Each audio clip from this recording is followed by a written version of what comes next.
এখন গাঁৱত মৌগুটি নামৰ এটা ল'ৰা আছিল। তাৰ ছবি অঁকাৰ বহুত আগ্ৰহ আছিল। সি মাটিতে জোঙা মাৰিৰে ছবি আঁকি থাকিছিল।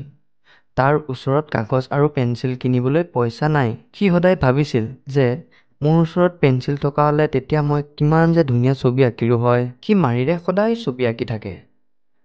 এদিনাখন যেতিয়া সি ছবি আঁকি আছিল তেতিয়া সি বুঢ়ী মানুহ এজনী দেখিলে। তেওঁ মৌগুটিক এডাল যাদু পেঞ্চিল দিলে।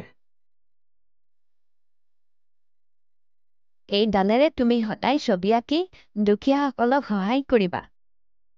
আৰু যদি মোৰ দৰকাৰ হয় তেতিয়া সেই পেঞ্চিলেৰে মোক মাতি দিবা। কথাষাৰ কৈ বুঢ়ী মানুহজনী নাইকিয়া হৈ গ'ল। মৌগুটিয়ে বহুত আনন্দ পালে আৰু সি মাটিতে এটা আপেলৰ ছবি আঁকিলে।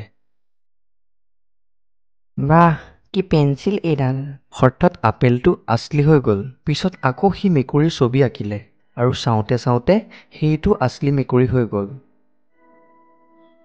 এয়া কি? এইটোতো এটা যাদু পেঞ্চিল হয়। বহুত বহুত ধন্যবাদ বুঢ়ী আইতা। আপোনাৰ এই কথা মই সদায় মনত ৰাখিম। আৰু মৌগুটিয়ে ফলৰ খৰাহী বনালে আৰু চাওঁতে চাওঁতে সেইটো আচলি হৈ গ'ল। আৰু সি গাঁৱৰ ল'ৰা-ছোৱালীৰ কাৰণে কাপোৰ, কিতাপ, চাউল আদি বস্তু বনালে। চাওঁতে চাওঁতে সকলোবোৰ বস্তু আচলি হৈ গ'ল। মৌগুটিয়ে দুখীয়া কৃষকসকলক যিসমূহ বস্তু লাগে সি বনাই দি দিয়ে।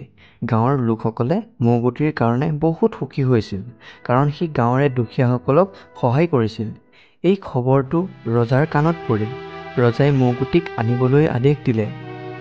আৰু ৰজাই মৌগুটিক ক'লে, তুমি সোণেৰে ভৰা এটা কলহ বনাই দিয়া আৰু এই পেঞ্চিলডাল মোক দি থৈ যোৱা।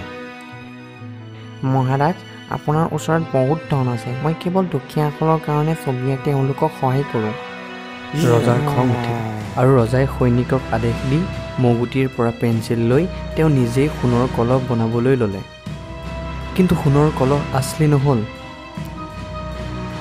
ৰজাই সেনাপতিক পেঞ্চিলেৰে ছবি আঁকিব ক'লে। কিন্তু সেই ছবিও আচলি নহ'ল। এইবোৰ দেখি ৰজাৰ আৰু খং উঠিল। শুনা মৌগুটি, মই যি কওঁ তেনেকুৱাকৈ তুমি ছবি আঁকিব লাগিব, নহ'লে তোমাক কাৰাগাৰত বন্ধ কৰি দিম। মৌগুটিয়ে মনতে ভাবিবলৈ ল'লে, যদি সি ৰজাৰ আদেশ পালন নকৰিলে তেতিয়া ৰজাই তাক কাৰাগাৰত বন্ধ কৰি দিব।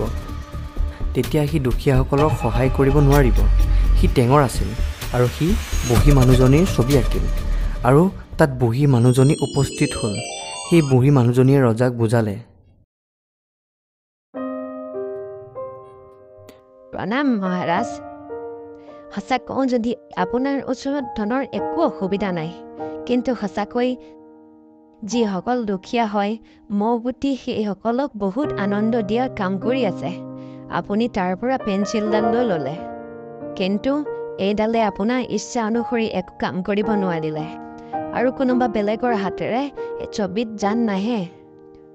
মৌগুটিৰ কামৰ প্ৰতি লক্ষণ আৰু তাৰ মানৱীয়তা চাইহে সেই পেঞ্চিলডাল পাইছে।